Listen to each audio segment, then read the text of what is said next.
Welcome to Liberty, Leadership, and Lies, the podcast where we unravel the complex web of politics, power, and deception. Each week, we dive into the stories behind the headlines, exploring how liberty is eroded and the selfishness of our political leaders, as well as the lies that shape our world. Join us as we dissect the truth from fiction by examining the tactics used by the new aristocracy, the political class, at the local, state, and national levels of government as we dare to challenge the status quo. Get ready for thought-provoking discussions, exclusive interviews, and a journey into the heart of what really drives our society. Liberty, Leadership, and Lies, where your understanding of the world begins to change. Tune in every Monday morning and prepare to see beyond the veil. Welcome to this week's show, coming to you from the frozen tundra of Gillette, Wyoming. And welcome once again to the podcast where we dive deep into the stories of those fighting for freedom, exposing the deceptions that hold us back, and celebrating the leaders who inspire us to stand tall. Today, we're in for an inspiring conversation with a great example of conservatism, education reform, and unyielding faith. Our guest is Dr. Nelva Lee, a woman whose life story reads like a testament to the American dream. Forged in the fires of adversity and fueled by a passion for liberty. Let me paint a picture for you of who Dr. Lee is. She's not just a candidate, she's a force. As the founder and CEO of Concrete Built Financing, a former CEO of a vocational school, and someone with over 3 decades in healthcare, academia, and community leadership, Dr. Lee brings a wealth of real-world experience to the table. She's a published author, a dedicated volunteer, and now she is throwing her hat in the ring as a conservative Republican candidate for Georgia Superintendent of Schools. Why? Well, because she believes in putting power back where it belongs, in the hands of parents and students, not a bureaucratic system. As a homeschool mom herself and a parent who has navigated private schools for her children, she knows firsthand that a one-size education system model doesn't fit all. Empower the parents, she says, not the system. In our chat, she opens up about her vision for Georgia's kids, giving families the authority to choose the best learning environment, whether that's homeschooling, charter schools, Montessori programs, or something else tailored to a child's unique needs. She draws from her own journey as homeschooling a child on the autism spectrum, highlighting how individualized education can make all the difference. And she's got her eyes on a model where funding follows the student, not the school district. As we recently discussed about Tennessee's failure of so-called education freedom scholarships, there is no doubt that Dr. Lee has a lot of work ahead of her to navigate and develop a system of school choice that doesn't look like many other programs that end up rife with fraud and unconstitutional overreach. But Dr. Lee's story doesn't start in the classrooms of Georgia. Her story is rooted in a dramatic escape from tyranny. As a first-generation immigrant from Panama, she shares the harrowing tale of her family's flight from Noriega dictatorship. Her father was targeted, friends and family were lost or exiled, and they sought refuge in the land of the free. That experience etched a deep appreciation for American liberties into her soul. We don't know what we've got until it's gone, she reflects. Her brother served in the U.S. military. Her husband did too. And now her grandchild carries on that legacy in the Navy. Go Navy. It's a family steeped in service and gratitude, and it shapes everything she does, from advocating for freedom in education to cherishing the cultural heritage that makes her who she is. Speaking of heritage, Dr. Lee is a polyglot extraordinaire, fluent in Spanish and English, conversational in French and Italian. Her multicultural background isn't just a fun fact, it's a tool in her arsenal for leadership. She weaves these experiences into her push for liberty, showing how diverse perspectives can strengthen our fight against one-size-fits-all policies.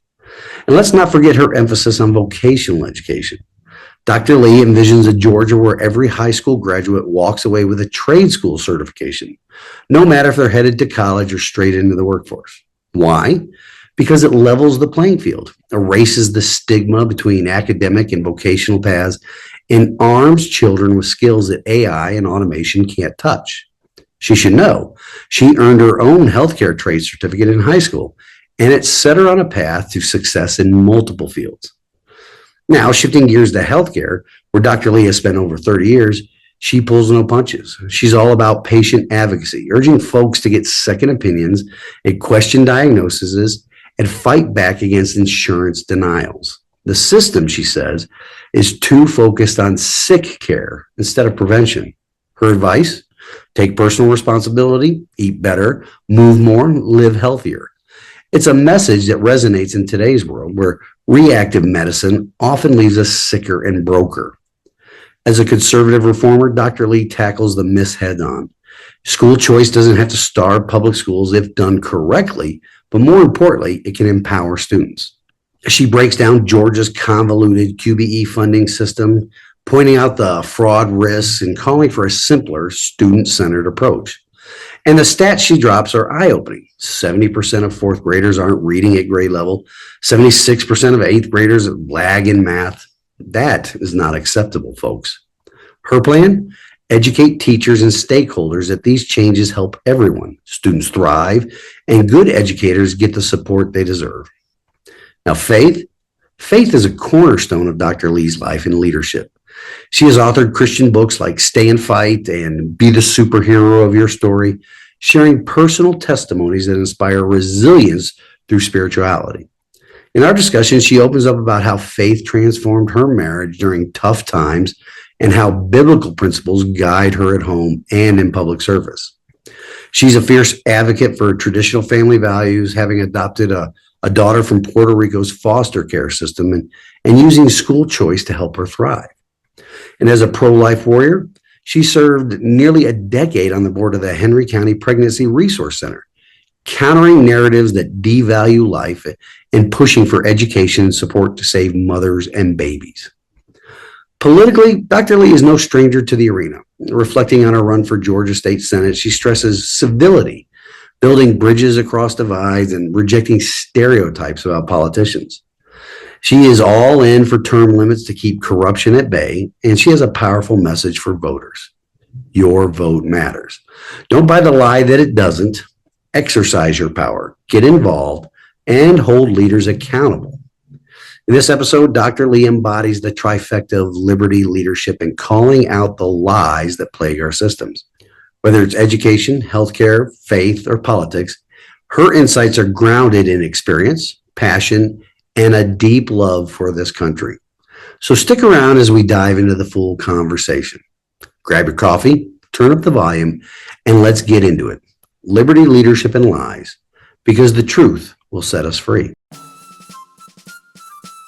Hey there, truth seekers. I'm Larry Litton, your guide through the maze of modern politics and power dynamics on liberty, leadership, and lies. Each episode will challenge the narratives, expose the lies, and celebrate the leaders who champion true liberty. Get ready to question, learn, and maybe even change your mind. So let's dive into the truth together. Well, ladies and gentlemen, we're here with Dr. Nelva Lee. We're glad she joined the program. She can introduce herself here in a little bit, but Nelva, doctor, welcome to the program. Thank you so much for having me, Larry. Yeah. So if you could give the audience just a quick intro to what you're all about. Sounds good. So I am Dr. Nelva Lee. I'm actually a candidate for Georgia State School Superintendent here in the state of Georgia. And the reason I'm coming on to various podcasts like yours is because I'm a conservative woman. I'm actually running on the Republican ticket. I have conservative values, and one of the main things that I'm running on is on school choice. And so I was a homeschool mom, and my kids are also go to private schools, and I believe that's important for parents to decide the educational environment for their children and not the educational system. So that's one of my platform positions. I have many years in education, and I'd love to share a little bit more of my history and my passion with your audience. All right. Well, hopefully your Georgia school choice program will be vastly different than the one Tennessee put into place here earlier this year. It's a liberty robbing Oh, wow. scheme. Okay. But Really? I just released an episode. Last week's episode talked all about it and how the gubernatorial race up in Tennessee is shaping up with two people that are proponents for it that have also served in Washington, D.C. for decades now. And we have a true Christian conservative constitutionalist state representative running for it. And he's said he's going to suspend that on day one because it violates our Constitution. But anyway, so our first question for you, Doctor, is Yes. as a first generation immigrant, right, from Panama, Correct. Yes. how has your personal journey shaped your understanding of American liberty, and what lies do you believe are being perpetuated about the immigrant experience in today's political climate? That's a great question to start off with, Larry. So I would say I have a very unique experience in that I came up to the US because of the Noriega dictatorship. So I don't know if you remember that way back in the 80s. Noriega, decided he was going to become a dictator for a couple of years. And so anyone that was able to send their children to the US. And so my dad worked for the canal, and he was actually targeted by Noriega and his generals. So it was a very dangerous situation. I had a lot of family and friends actually that went missing or exiled, and we believe some were executed. So when you come to the United States from that type of environment, you appreciate the freedoms that we have. You just do.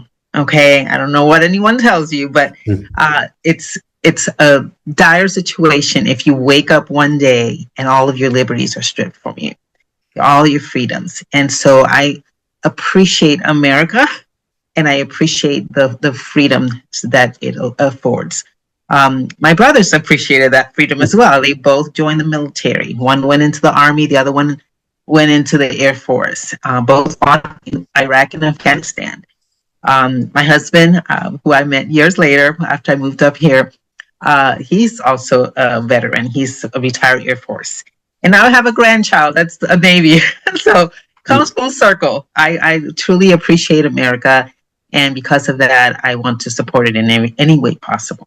Sweet. So it sounds like yours is one of the true actual asylum cases that are, actual persecution, not skipping across the border to get some free tax benefits, but actual persecution. Correct. Right. So drawing from your Panamanian roots, and you're a polyglot, right? Multiple languages. Yes, correct. I speak Spanish fluently. I actually learned Spanish and English at the same time. So I don't really know which one was first. I just tell them I'm bilingual in both Spanish and English.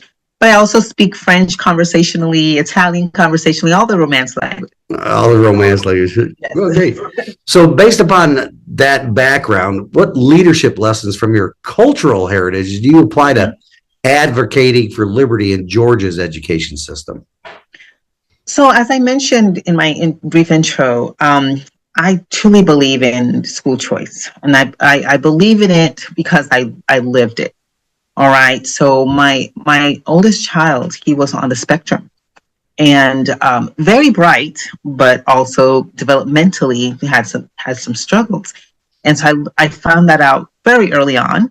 And so I chose, my husband and I, prayed about it and chose to homeschool him until he was much more developmentally, able to do well in a classroom setting. And so I homeschooled him all the way through fifth grade, and found that to be, definitely in retrospect, a blessing. I have a really bond with this particular child in particular. I have 3 children, but this one I have a really strong bond with. I think it's because of all that time that we spent together. But not everyone is able to make those choices, Larry. I mean, that required me to work from home. I was fortunate that I was able to work from home as a professor because I already had a very, thriving career in healthcare administration when I made that decision. So I was able to use those skill sets and be able to be a healthcare administrator, professor, basically a professor of healthcare administration. And I also started my own business at the time. I started my vocational school. And so all of those things allowed me the opportunity to do that for my child. But I speak to so many families that are in similar situations, maybe not my exact situation, but they have children that need more one-on-one attention, or children that just don't function well in a sit-down environment where they have to sit down for 6 hours at a time. Many children don't do well in those environments, Larry. And so I believe that we have to give them better options, whether that's, a Montessori style public school setting, or as I mentioned, a homeschooling setting, or some sort of charter school that really gears towards children that are more kinetic or auditory in nature. So I truly believe that a true school choice option is really beneficial for children, for all children. Now, I like to mirror or fashion our school choice after the Florida school choice that they have. And that's really true school choice that they have down there. Not only can parents have $8,000 to use in any learning environment, schools, magnet schools, homeschool, private schools, but they also, Larry, the funding is where the money follows the student, not money follows the institution. So here in Georgia, our educational funding follows the institution, which makes it really difficult for for teachers and schools to really support school choice because it's taking money away from them. I understand. Excuse me. Sure. So yeah, I've read some reports about the Florida thing, but like any government program, it can be subjected to fraud, and there's been like a lot of Disney trips, which are very expensive, being used at or school choice money being used for Disney trips and yachting lessons. I mean, yachting lessons. Okay. All right. So like any government program, there's going to be people to find a way around it. Yes, you definitely have to have oversight. Right. So, but now with going into, you mentioned in the healthcare industry, with over 20 years of it, including your time at the Grady Health System, what examples of leadership have you seen that protect patient liberties, and where have you witnessed bureaucratic lies that have hindered effective healthcare? Well, like I said, I have over 30 years really of experience in healthcare. My entire professional life really has revolved around healthcare. Specifically when it comes to freedoms, I always advocate for patients being their own advocates. So everyone gets that white coat, many people get that white coat syndrome. As soon as a doctor tells you XYZ, it's considered law or, spoken from the gods. No, always get a second opinion, always challenge, a diagnosis that you don't agree with. Always. It's your body, it's your health. And especially when it comes to health insurance, just because you get a denial means absolutely nothing. Okay, health insurance believe that's their model. That's their business model, is that they're going to deny, and you have to fight. So they are going to deny as many times as it takes for you to just go away. But you have to fight back, and you have to fight back with documentation supporting why they have to pay. So it's very, very important to be your own advocate in the healthcare field. I believe that so much of what goes on in healthcare is really sick care. We don't do enough, really, Larry. We don't do enough preventative care, and and I'm so grateful that now we have Kennedy there in the White House, and he is really teaching on preventative care. It is so important for us to take ownership of our own health through eating better. I know I'm now sounding like your mama, but eating better, taking better care of your body, things like making sure that your BMI is where it needs to be, and all of those things. It might sound difficult, but really and truly, you have the power to control your own health. Make sure that your blood pressure is where it needs to be, your sugar levels, all of those things are completely within your hands to control your health. Absolutely. It all starts with what you put in your body. Correct. Yes.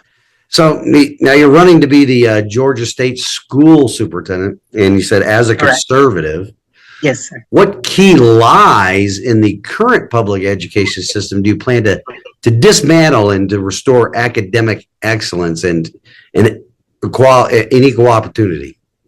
So I think the number one lie that we hear a lot is that school choice robs the school systems of funding, right? We hear that so many times, and now people just take that as gospel.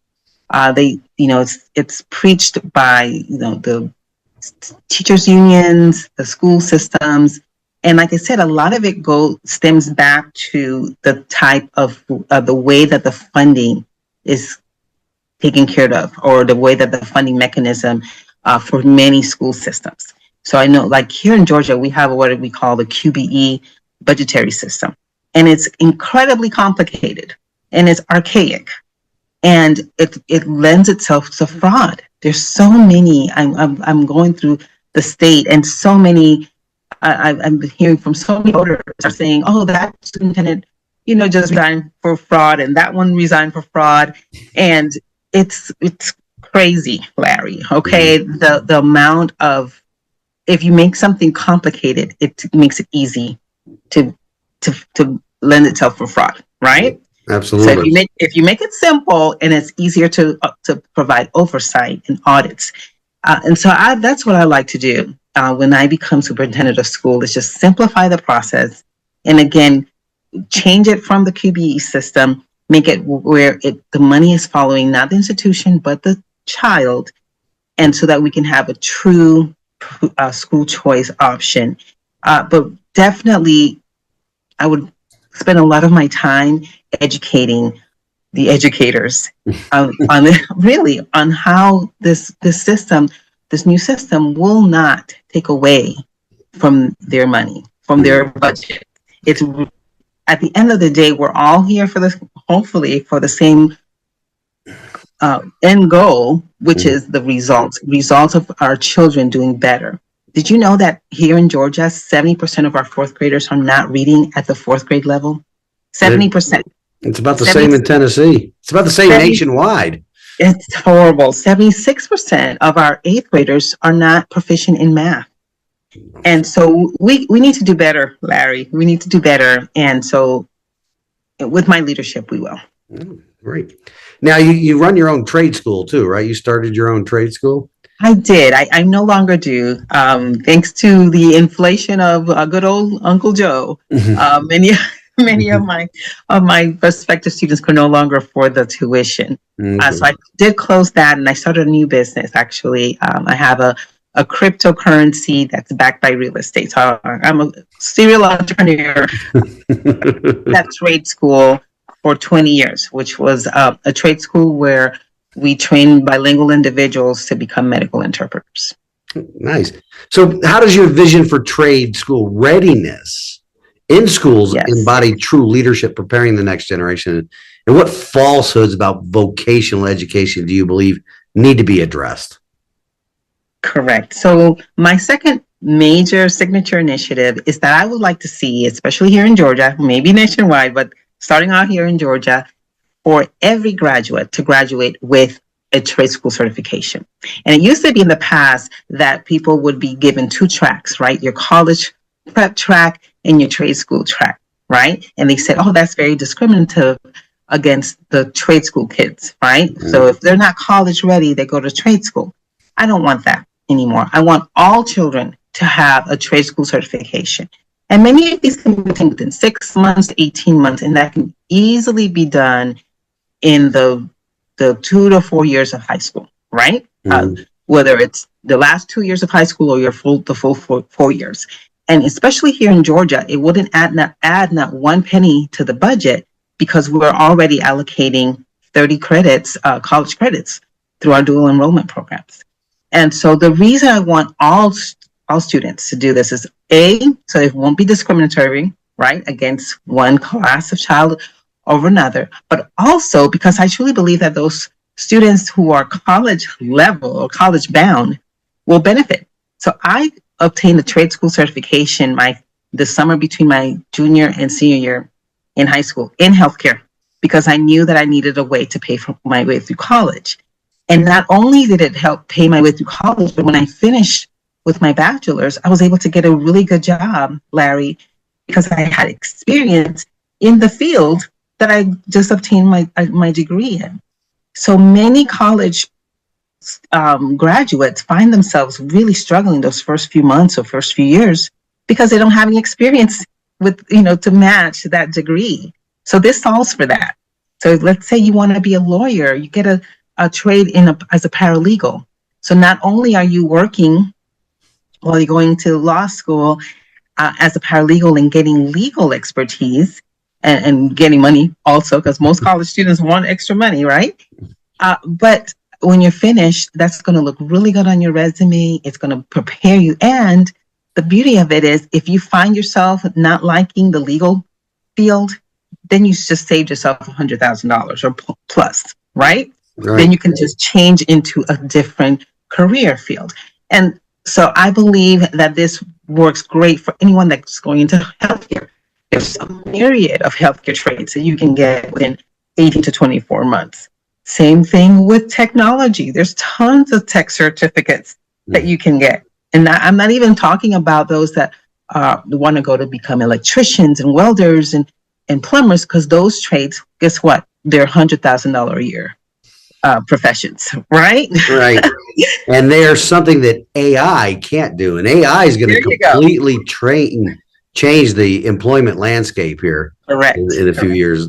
A lot of the quote unquote professions, such as, doctors, lawyers, and all that's going to be replaced by AI, which AI can't come into your sink and change out the P-trap or exactly. So electricians, yes, you name it. Yeah. But some healthcare for the most part is AI proof as well. I'm not sure about technology jobs, but definitely healthcare and definitely those trades that we just talked about, welding and the plumbers and the electricians, correct?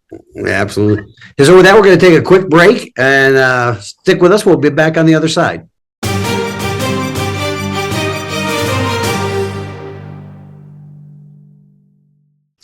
Hi, ladies and gentlemen. We're back with Dr. Nelva Lee, and now we're going to get into other work she's done. Like she said earlier, she's a serial entrepreneur, but let's talk about it. You're the author of The Good Christian Wife, and you also have a blog called The Black Woman's Guide to Revival. Yes. How do your faith-based writings guide your leadership in exposing cultural lies that undermine family values? So I tell everyone that my books specifically are sort of like written testimonies. The Bible says we overcome by the blood of the Lamb and the word of our testimony.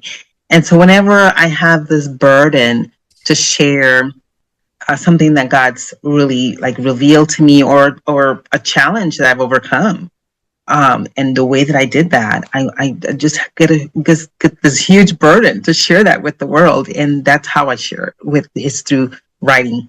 And I just kind of overcome with the needs to get it all out. And so that's really where all of my books come. Now, The Good Christian Wife, I did update it.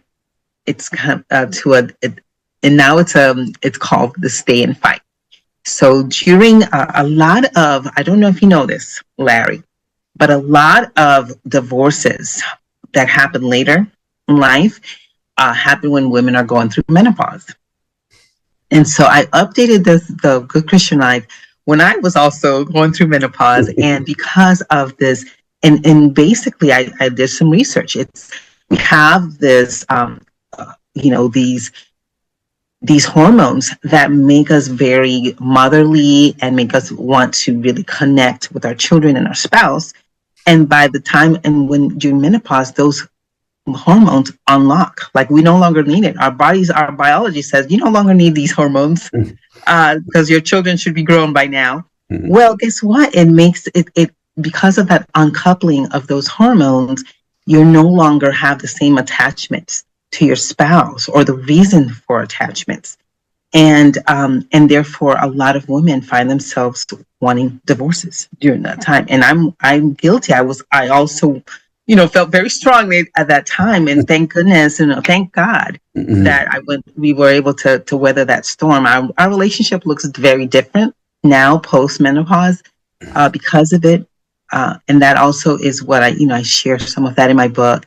But again, anytime that God, blesses us to go through a challenge and be able to look at it from the other side, I just feel the need to share that with the world. That's wonderful. Yeah, by the time this episode comes out, I'll be on my way home celebrating my 30th anniversary with my wife. Very nice. In this sort of the same situation, but from years ago. But yeah, absolutely. Yeah, well, my husband and I just celebrated our 25th, and we did it in style in Greece. So that was really nice. Awesome. My wife and I just got back from Greece. Wow. We went on a Footsteps of Paul trip with our church. We did the same thing. Was this in September? No, it was October and ended in November. Oh gosh, we did the same exact one with our church. Yes. Nice. Yes. So the best part about it, I thought, was Ephesus. Ephesus just blew me away. Yes, that was beautiful. It really was. That is amazing. What a coincidence. Absolutely. Okay, well, let's get back to the show, though. Now, you serve on the board of the Henry County Pregnancy Resource Center. Correct. Yes. Now, what's insights on liberty and life issues have you gained, and how do they counter prevailing societal lies about women's choices? Okay, so Larry, I have been pro-life my entire life, but specifically since a teenager. I remember just having I was on a debate team and, just debating, back then, the benefits of pro-life. And so I have been a staunch proponent of pro-life, a champion, right, of it. And so joining the board of the Pregnancy Resource Center here in my county was a no-brainer. For me, I've been on the board now going on 10 years. In 2026, for 10 years. I've served on various, levels. I've been a secretary. I was a chair, and now I'm the vice chair. But really, saving babies. Yes, saving babies. We, save babies one ultrasound at a time. But really and truly, I believe that the culture wars against women are so pervasive. I mean, imagine just being able to convince a woman that she is, protecting her own rights by killing her baby. I don't understand that, but it's beyond me. When you want it, it's your baby. When you don't want it, it's an embryo. Right. It's beyond me, Larry. So I've never been able to understand it. And so I feel that I have to do everything in my power to counter that narrative. Right. It's almost, we've reached the point where the drum should be beating so we can't hear the baby being tossed, being burned alive, right? Sacrificing children to ball for just your own personal. It's Correct. Amazing how far our country has fallen. But it's a whole other topic for a whole other day. Yes. Now you got, like you mentioned, we talked about your family life. You're married for 25 years now. Correct. A couple of kids. 3 kids. How does your personal leadership at home translate to public service, and what lies about traditional marriage do you challenge in your work? I love that question. Okay, so we have 3 children. 2 of them are biological, and our third daughter we adopted. So we adopted her from Puerto Rico, from the foster care system. And that's another book. I have a book called A Hope in the Future, and that kind of chronicles a little bit of that experience. Very challenging, but my husband and I felt very much burdened, and led by God to do this. And I believe that it's definitely a God thing, because he cares very much about orphans, right, and widows. That's his heart. Yeah, absolutely. And that's, foster care children are the modern day orphans, right? Mm-hmm. They don't have parents. And so, and that's a beautiful success story. She's doing amazing. Awesome.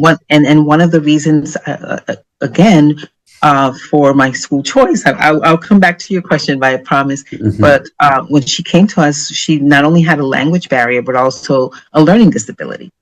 She'd been tossed around so many times, she couldn't really be stable enough to learn.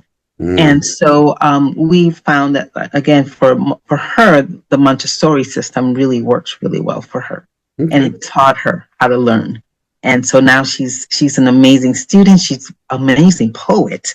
She just shared one of her poems today, and she's an award-winning poet. Within her class, her school. So she's doing an amazing job. But really and truly, you asked about leadership in the home, and specifically following, religious or biblical, ways to follow authority within the home. And for me, as I've always been a go-getter, Larry. I've always, like I said, I'm a serial entrepreneur. And so for me, submission to my spouse was a very difficult thing for many years, but I believed very strongly that I was just going to follow what God said, so I know First Peter 3 backwards and forwards. I do, because I was like, what, at the end of the day, God's economy is always right. Right. And so that has not been easy, but it has been blessed, because I have seen, God's hands all over our marriage and our children, for sure. Wonderful, wonderful. Now let's reflect on your run for the Georgia State Senate for District 17, right? Okay, yes. Now, what leadership triumphs and setbacks taught you about preserving liberty against political lies in the Republican Party?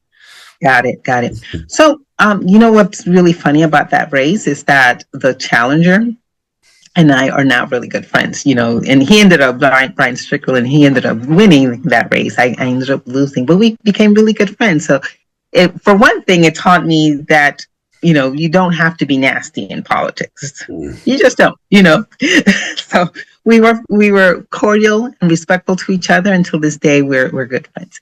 But really and truly, I would challenge anyone that thinks that they know someone in politics just from what they hear. I would challenge you to just really do your research. So many people that enter politics enter it for the right reasons, So I was surprised myself when I ran that, for the first time, as to how many decent people were politicians. Because you get this idea that politicians are all dirty and they're all scoundrels and they're all, and definitely there's that. I'm not discounting that is true. And unfortunately, those are the ones that get all the press, all the attention. But really and truly, the majority of people who run for office do it from a good heart, with good intentions. And I believe that they would stay that way if we had term limits. So I think term limits are the problem that are corrupting our politicians. I think that they start off not corrupt, but because they have to, especially congressmen and senators, when they have to spend most of their time fundraising, right, and rubbing shoulders with lobbyists just to keep their jobs, corrupt, politics corrupts, So I definitely believe that if we had term limits, especially at the federal levels, we wouldn't see, state levels as well, really. We wouldn't see as much corruption because people, like I said, generally go into it with a heart of service and with good intentions. Yeah, usually they start, I ran for state house twice. Okay. And I encountered a lot of good people, but a lot of bad people too. Really? And on term limits, see, here's where we might differ a little bit. I believe in term limits, but there's already a mechanism in place. It's the voting booth. But it's so hard to vote out an incumbent, though. Right? That's because the apathy of the people.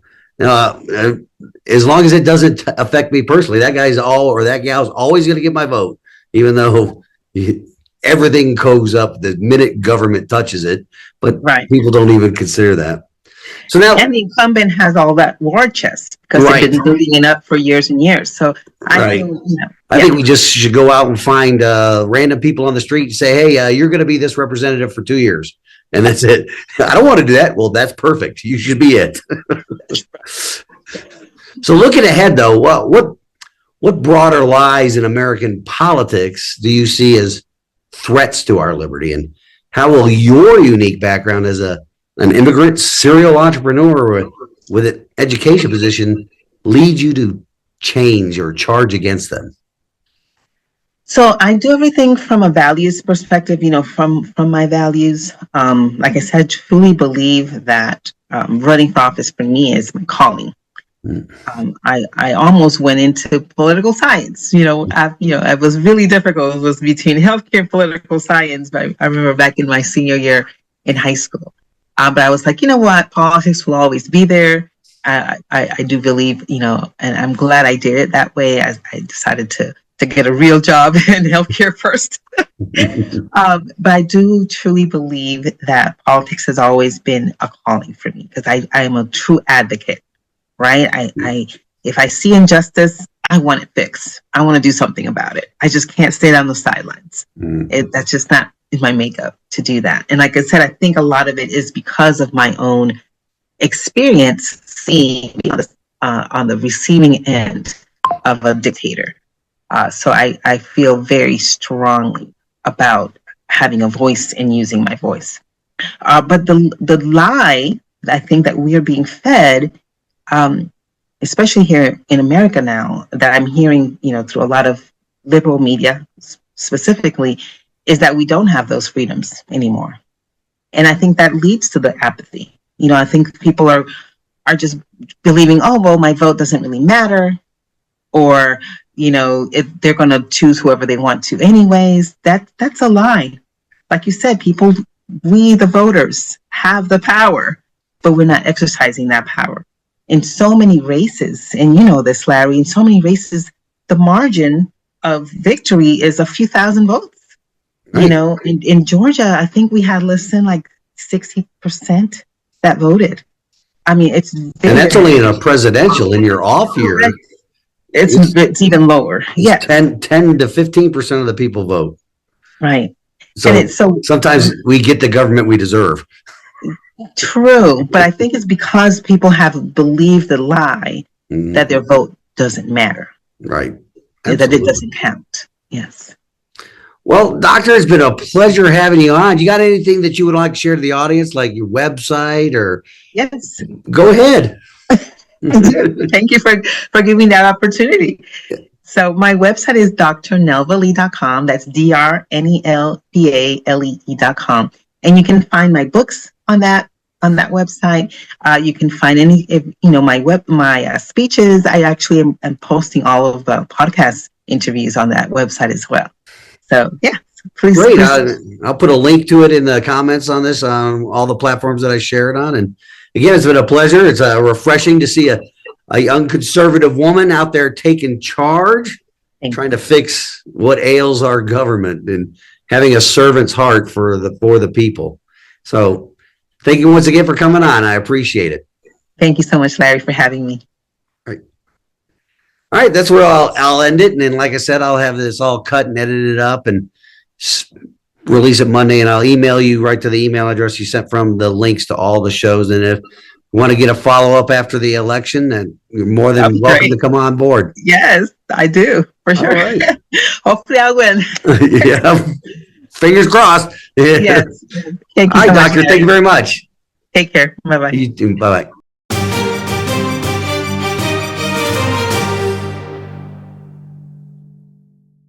All right, folks, that's a wrap for this week. Be sure and listen to next week's episode where I'll be sitting down with another special guest, Professor Mark DeFon, where we will be discussing his latest peer-reviewed paper titled Evolutionary Psychology and the Crisis of Empirical Rigor in Feminist Studies. Right now, though, I want to extend a heartfelt thank you to our incredible guest this week, Dr. Nelva Lee. Dr. Lee, your journey from escaping tyranny in Panama to championing school choice here in Georgia is nothing short of inspiring. You've reminded us that true liberty isn't just a buzzword. It is a hard-fought reality that demands leadership rooted in faith, family, and fearless advocacy. Whether it's empowering parents to choose the best education for their kids, pushing for vocational training that equips our youth for the real world, or standing firm on pro-life principles, you've shown us what it looks like to stay and fight, as you so eloquently put it in your book. Thank you for sharing your wisdom, your testimonies, and your unshakable commitment to American freedoms. Listeners, if you haven't already, check out Dr. Lee's campaign and her work. It's a blueprint for the kind of change we need. Before we sign off, let's take a moment to reflect on her core themes we've unpacked today. Liberty, which Dr. Lee cherishes so deeply, from her immigrant roots, leadership, seen in her multifaceted career from healthcare to education reform, and the lies that plague our systems, like the myth that individual votes don't count. Dr. Lee dismantled those deceptions with facts, faith, and fire.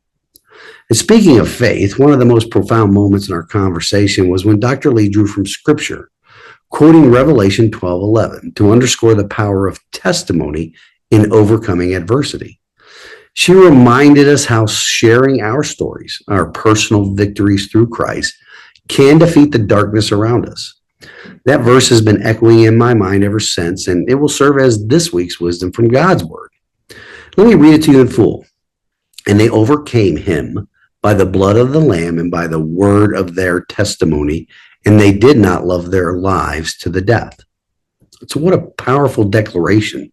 Here, in the midst of Apostle John's vision, we see the saints triumphing over Satan, not through worldly power or clever schemes, but through three unbreakable elements: the blood of the Lamb, the word of their testimony, and a willingness to lay down their lives.